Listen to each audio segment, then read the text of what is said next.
Здравейте, аз съм Ани, а това е ежегодното видео, което правя след премахването на щитовидната ми жлеза. Сега стават 4 години от премахването и от моята поредица, която кръстих живот без щитовидна жлеза.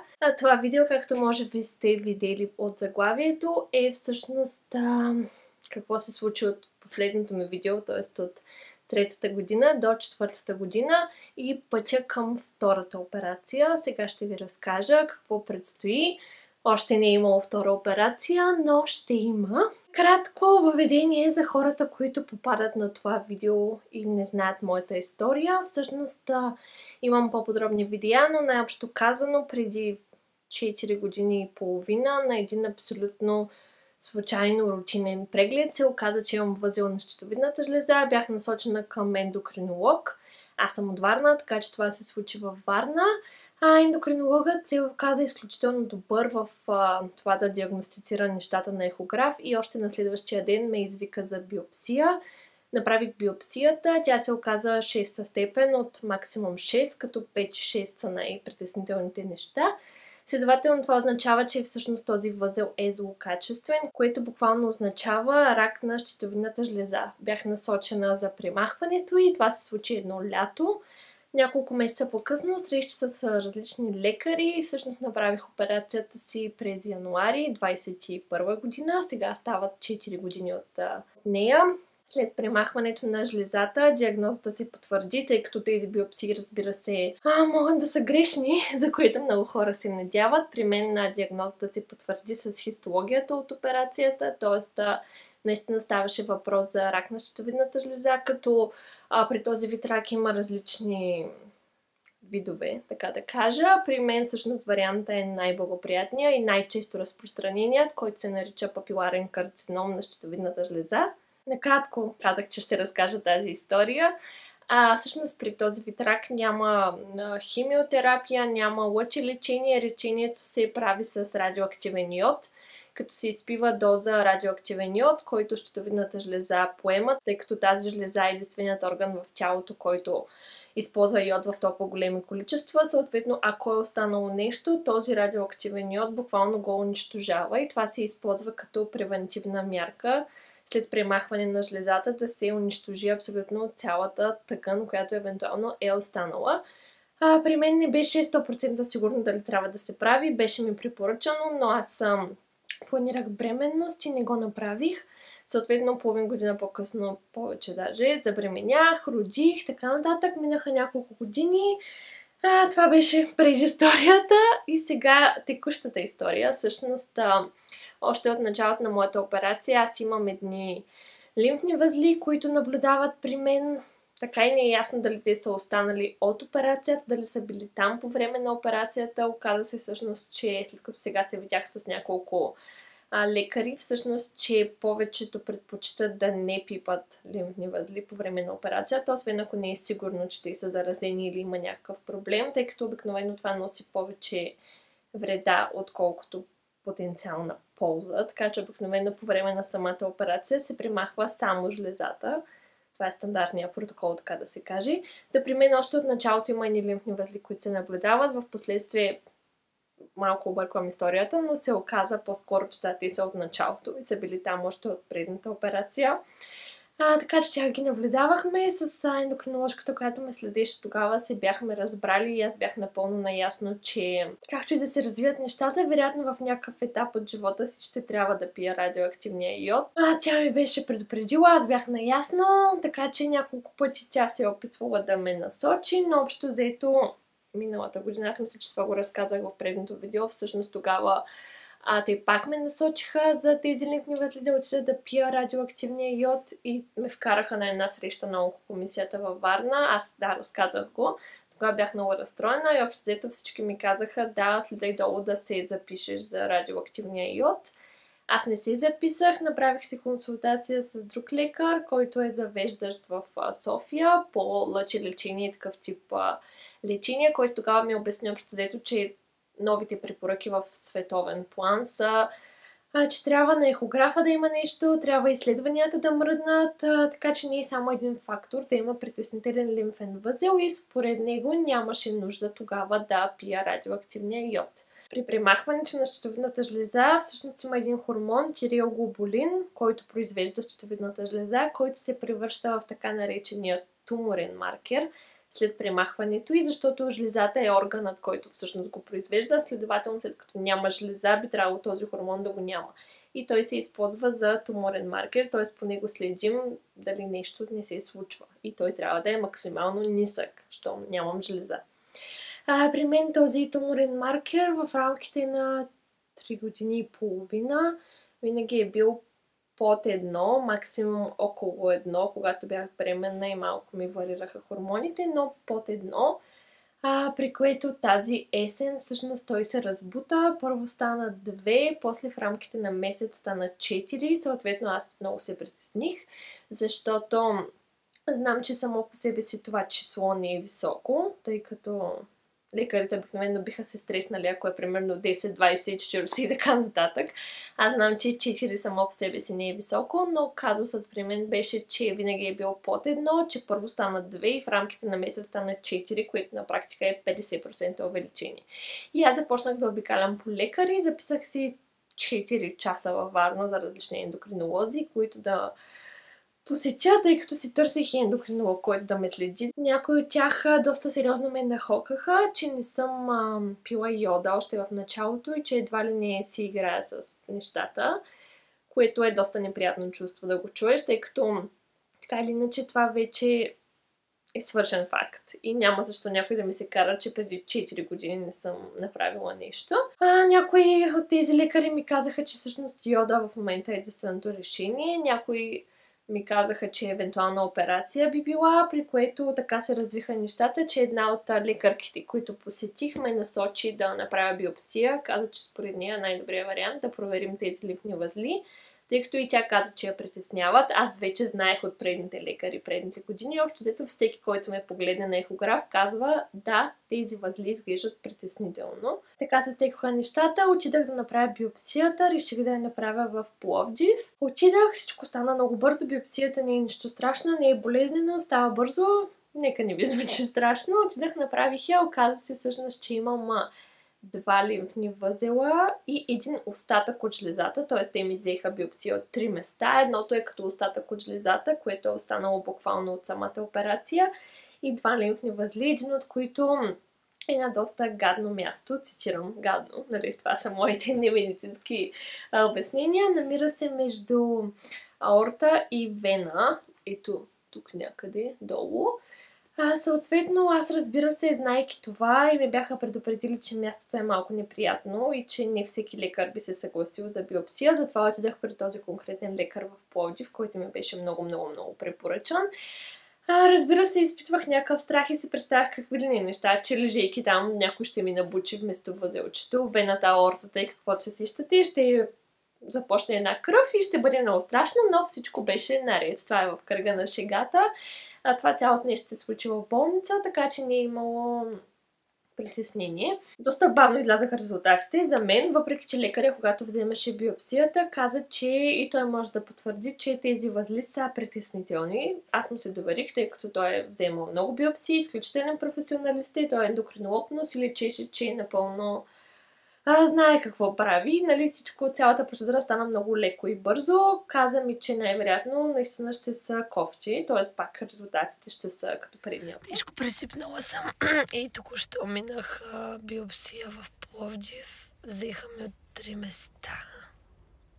Ти се включвам пак, сега тръгваме към Варна, но според лекаря е 100% проблемно, което аз бях така психически подготвена. Така че предстои втора операция, май. И така няколко седмици по-късно прословутите резултати излязаха и се потвърдиха. Вече това са няколко месеца по-късно, заради това говоря толкова спокойно по тази тема. Потвърдиха се всъщност резултатите, че тези възли са злокачествени. В самия документ от биопсията си пише, че са метастази и в тях е открит този тиреоглобулин, който не трябва да е там в доста високи стойности. Едното е даже над 1000. Също и 2 възела и остатък от жлезата и 3 неща, както предполагах, са кофти. Нейто се обади лекаря преди малко, 2 седмици по-късно. Минаха 2 седмици. От биопсията каза, че каквото ме предполагали, т.е. трите места, от които са взели два лимфни възела и един остатък, и трите са с ракови клетки, но днес трябва да ми изпратят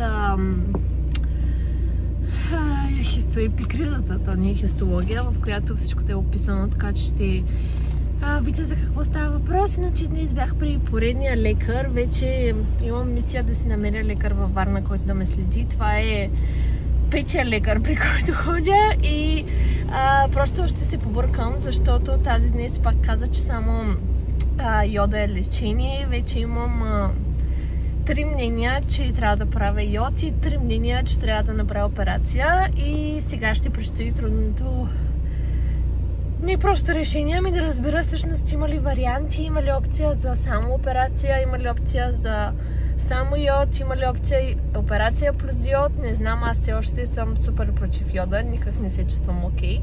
И това е апдейта. Дойде най-големия проблем и чудене, защото изведнъж се оказа, че аз имам различни мнения на различни лекари. Едни от тях ми казваха, трябва да пиеш йода, само йода може да убие абсолютно всичко. Други ми казаха, може да направиш операция, при което тези от другите с йода пък ми казаха, ако направиш операция, те ще ти махнат тези 2 лимфни възела, как няма да си сигурна, че нямаш още 10 примерно на други места, съответно йода е най-добрият вариант. И това бяха моите наистина много трудни 2 седмици през ноември и декември, в които аз се чувствах изключително загубена подзагубена лутаща се в информация, в това, че не знам кого да послушам, че различните лекари имат различни мнения. Аз вътрешно съм изключително против този йод, чувствам силна съпротива спрямо него. Бях готова да направя операция, само и само да не правя йода. Така се чувствам вътрешно и знайки, че така съм настроена, разбира се, търсих лекар, който да каже, че няма нужда от йода. В последствие, чакайки тази биопсия да излезе, бях запазила 2 часа за хирурзи в София, в един и същи ден с идеята да пътувам и да ги посетя за мнение. В последствие излезе една невероятна възможност 10 дни преди този час да се срещна с професор Пандев, който аз съм споменала и в предишни мои видеа, който е може би най-известният ендокринен хирург в България. Аз преди 4 години се видях с него, но тогава по един или по друг начин той ми каза, че съм доста рутинен и класически случай и че не е нужно той да прави операцията. Съответно аз се оперирах във Варна. Сега обаче излезе възможност да отида при него. Буквално часовете са доста трудни за запазване и аз реших да се възползвам. Новия ни апдейт е, че тръгваме за София, защото ми се отвори много once in a lifetime възможност да се видя утре с професор Пандев. И реших да не я изпускам. Междувременно имам запазени часове за доцент Сичанов и за доктор Виджинов в София след 2 седмици, но просто излезе тази много добра възможност за Пандев и отивам да го видя и да чуя мнение. За момента се очертава да се очаква втора операция, като ще видим, знам, че той доста подбира пациенти, избира така по-интересни случаи, ще видим какво ще каже, после ще споделя. Пътувахме пак до София, отидах и всъщност този преглед беше прегледа, който ме успокои най-много. Стоях сигурно 1 час вътре, доста неща ми се отговориха.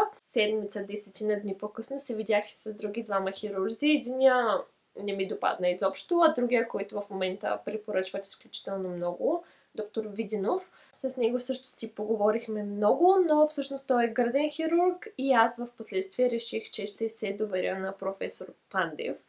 Това е пак промяна в историята и в таймлайна.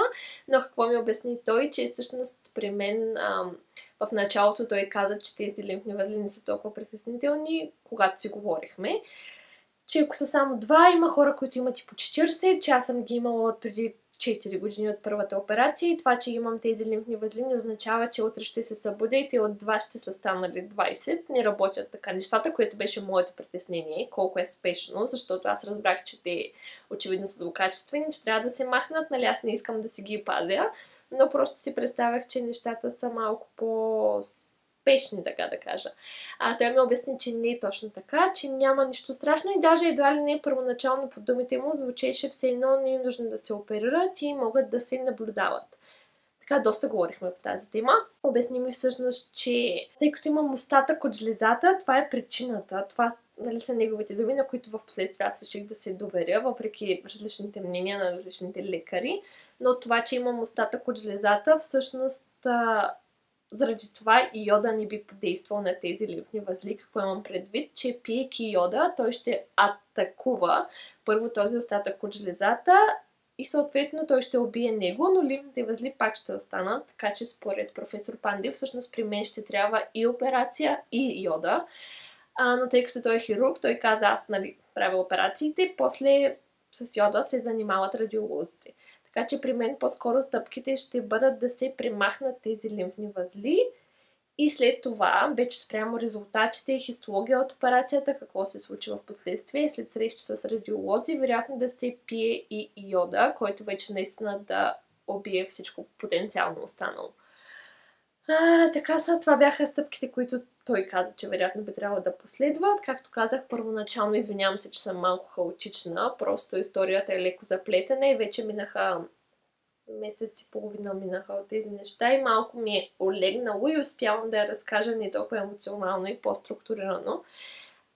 Той първо ми каза, че могат да се следят едва ли не, после каза, нека да те видя на ехограф и мига, в който ме видя на ехографа, каза, да, наистина трябва да се махнат. И аз после, когато се тръгнах, доста съжалявах, че така и не го попитах какво му промени мнението и какво видя на ехографа, но мислейки и разсъждавайки, осъзнах, че по документи и по думи е звучало окей, но на ехографа е видял нещо, което го е притеснило. Съответно каза, че наистина тези възли трябва да се махнат. И след така дълго говорене, аз го питах дали той би направил операцията, защото, както казах, преди 4 години каза, че не би. Каза, че може, но се разбрахме да е пролетта, тъй като се оказа, че човека има други ангажименти. А после, когато се видях с доктор Виденов, който наистина и той много ми допадна, обясни ми изключително много неща, вдъхна ми много доверие. Оказа се, че и самия той е заед през целия януари, така че и с двамата реално имам оговорка да се чуем през февруари, но за момента аз смятам да се доверя на професор Пандев и когато се чуем през февруари ще видим кога ще се случат тези неща, вероятно март-април, не знам. Но това е пътя към втората операция, която ми предстои, като проблемът всъщност е, че това нещо се води лимфна дисекция. Нека да ви покажа и това е белегът ми от преди 4 години. Виждате, като цяло моята кожа зараства много добре. От едната страна има малко повече, където реално е бил възела от тази страна, но като цяло белегът е много добър. 4 години по-късно. Казусът с това нещо с лимфните възли, че се казва лимфна дисекция и по принцип може да трябва да се реже. Реже се така напреки. При някои хора се стига и почти до горе до ухото. При мен не би трябвало, защото по принцип тези възли са и тук ниско долу. Едното е остатък от жлезата, а другия е някъде тук и тук. И двете са от тази страна, където е бил възела. Разбираемо. Но надявам се, не знам, предупредиха ме, че може да има доста така по-голям страничен разрез. Нямам представа как се чувствам от факта. Общо взето в началото бях много разстроена. Не знаех дали решението ще е йода, дали ще е операция. Това много ме натоварваше, защото нямах медицинско обяснение и обяснение от лекар. Това много ме разстройваше в началото. Имах така няколко дни много тъга в себе си. Самосъжаление до някаква степен. Задавах си въпроси защо на мен, толкова лош човек ли съм, какво се случи. И знаете, човек влиза в един кръговрат на самосъжаление. Общо търсих причината, търсих какво съм направила, какво е станало. Т.е. тръгнах в една по-различна насока, не само чисто здравословна. Тръгнах в насоката и чисто психологическа и започна да става все по-тежко и все по-трудно, но срещайки се с професор Пандев и този така доста дълъг разговор, когато той всъщност ми потвърди по един или по друг начин, че почти сигурно тези възли са си били там и преди 4 години и просто не са махнати. Доста ми олекна, ако трябва да съм честна, и всъщност си казах, че не съм лош човек, спирам всички тези мисли, защото това си е било така преди 4 години и всъщност нищо не се е променило. Просто сега озря момента, направих биопсията, разбрах, нещата малко се промениха, 100% са се променили, тъй като, както казах, сега тази есен, този чирия-глобулин и хормоните ми всъщност се размърдаха за първи път от 4 години, така че нещо се е случило, нещо се е променило, но не на 100% сега точно да се е случило, така че психологически това много ми олекна, когато спрях да се самообвинявам. Както казах, мисълта за йода доста ме притеснява, но в момента не го мисля, защото си казах, ще го направя на стъпки. Първо операцията, после йода, той може да е след половина-една година, тъй като се чака доста за тези неща. Там има кофти моменти, че трябва да се изолираш, защото си радиоактивен. От друга страна, аз в принцип искам второ дете, така че тези неща всички ще бъдат изговорени с радиолозите след операцията, защото дори да ми препоръчат йода, по принцип за него се чака половин година най-често. От друга страна, ако кажа, че примерно планирам бременност, ще го изговоря с лекарите, може би те биха били склонни да го отложим, примерно с още година. Не знам, не го мисля. Признавам, че мисълта доста ме натоварва, обърква, разстройва и заради това малко в момента я игнорирам, просто защото не е нещо, което трябва да реша сега. Има предишни стъпки. А относно операцията, аз така доста се настроих и не се притеснявам. Първо, защото преди 4 години вече съм имала такава операция и знам, че не е тежка по принцип и че мога да се справя. Преди 2 години и 3-4 месеца имах много тежка мозъчна операция, която сравнено с тази на щитовидната жлеза просто не може да се сравни с нищо.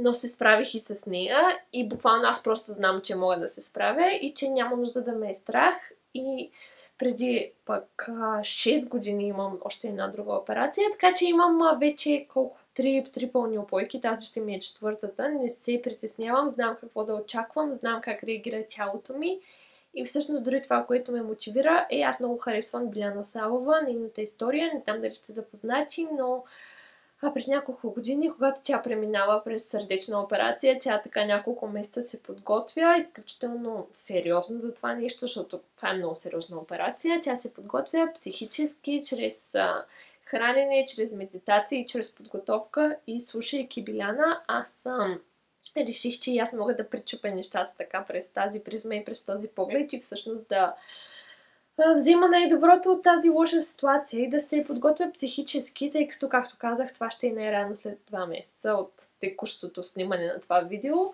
И мога да се подготвя наистина физически, психически, да отида там силна. Аз имам едно мото в живота и то е, че нищо не може да те събори, ако не му позволиш. Така че ако отида там подготвена, нещата ще се случат много по-лесно. От друга страна, мога да подготвя и тялото си сега за университета, понеже аз в момента уча, сега завърших 2 година хранителна терапия в бакалавърска степен в Англия. Една от последните ми курсови работи беше именно създаване на план за пре- и постоперативна намеса. В случая беше премахване на жлъчка, но пишейки този доклад, всъщност така проучвах доста интересна информация за добавки, които могат да се пият, да подпомогнат неща, които трябва да се спрат задължително преди операции. Като цяло всичко, но има неща, които е важно да не се пият, защото могат да увеличат кръвотечението, което очевидно е проблем по време на операции. Така че от всяко зло за добро, това го казвам сега, наистина месец по-късно. Повярвайте ми, имах няколко дни, в които бях много разстроена, доста тъжна, доста меланхолична, поплаках си, особено когато най-накрая реших да споделя и да говоря за тези неща. Беше тегаво, но и си позволих да съм тъжна, защото обикновено аз някога не си позволявам и всеки по някакъв начин смята, че трябва да е силен, да е не знам си какъв, но аз си позволих няколко дни просто да съм уязвима и нещата минаха, преживях си ги, наредиха се, надявам се ще се наредят. Това е темите, които аз много държа да споделям, да говоря по нея, защото няма нищо срамно, ние не избираме какво да ни се случва, аз не съм избрала това да ми се случи, просто избирам начина, по който да се изправя с него и да гледам с него, на него. И много от вас, които се сблъскват с нещо такова, дали същото или нещо друго, са ми писали, че са гледали видеята ми и те много са ги успокоили, така че това е едно от нещата, които много ме мотивират да говоря по темата, така че благодаря ви за обратната връзка. Смятам, че е важно да се говори. Смятам, че споделянето наистина е едно здравословно осъзнаване, че никой никога не е сам в едно опустошително събитие, което му се случва. Така че никога не сме сами. А иначе това е пътя към втората операция, която още не е дошла, което до сега разказах. Общо взето, краткото обобщение е: имам лимфни възли, на които правих биопсия. Потвърдено са метастази на рака на щитовидната жлеза, т.е. отново са злокачествени, трябва да се махнат. Имам 2 лимфни възела, един остатък от жлезата, т.е. общо 3 неща, на които вече правих биопсия, които са кофти, може да има и други. Никога не се знае, когато се направи операцията и се отвори, ще се види всъщност. Какво друго да извън тази операция? Последната 1 година аз се чувствам много добре. По принцип нямам проблеми с липсата на щитовидна жлеза, с намесването на хормоните. Аз вече над година пия тирозинт, което е гръцкия еквивалент на Т4, на хормона Т4, като в България се пие елтироксин или елтирокс. Аз пия тирозинт, той е на гел капсули, изключително доволна съм. Предстои ми да включа и Т3, което не се продава и предписва в България по принцип. В Европа го има в Италия и в Турция, има го в Мексико, но за мен най-лесно се взема от Турция. Всъщност това, което ме забави и че толкова години не съм го приемала, това Т3, който е втория всъщност активен хормон на щитовидната жлеза, е, че ендокринологката, която ме следи в момента, с нея решихме да изчакаме да спра да кърмя. Съответно аз спрях да кърмя, но в момента не съм го включила, защото реших, че ще е по-добър вариант да изчакам да мине тази операция и тогава да включа този друг хормон. Някак си да започна на чисто, така че до година, надявам се, на видеото, което ще снимам за 5 годишната, вече да ви разкажа, че пиейте и 3, че тези неща са минали, операцията ще е минала, ще видим дали ще има йод и всякакви такива неща, но нещата ще се наредят, сигурна съм. Надявам се това видео да ви е било интересно, да ви е било полезно. Общо взето моя път, понякога си мислим, че нещата свършват, те не свършват. Част от мен се чуди какво ще е следващото, защото аз още не съм станала на 30 години, вече имам 3 операции, случват ми се някакви неща, имам някакви фамилни истории и обременености по принцип, т.е. аз имам едно такова вътрешно усещане и чакане, че още нещо може да се случи и сега с тази операция си казвам, то сега щом веднъж ще трябва да си правя втора, сигурно ще има и трета и четвърта, защото има хора, които имат по няколко операции, няколко йода и така нататък, но всъщност това не е правилната нагласа, ако трябва да сме честни. Аз просто много лесно влизам в този негативен кръговрат, но знаем, че това не е правилната нагласа, така че всичко ще е наред. И не забравяйте, говорете, споделяйте, пишете, защото това е начинът да ни олекне, а в споделянето няма нищо лошо. Споделянето и признаването и изкарването на цялата тази енергия, информация всъщност е начин, по който подсилваме себе си, душата си, преживяванията си и никой никога не е сам. Аз съм тук да ви слушам, така че ако някой иска да ми пише за подкрепа, за помощ, за мнение, ако се сблъсква с подобни неща, да споделя имената на хирурзите, с които съм се виждала, на ендокринолозите във Варна, защото просто не искам да занимавам всички с имена, но тук съм, насреща съм и ще се радвам. Благодаря ви, че ме изгледахте и до скоро!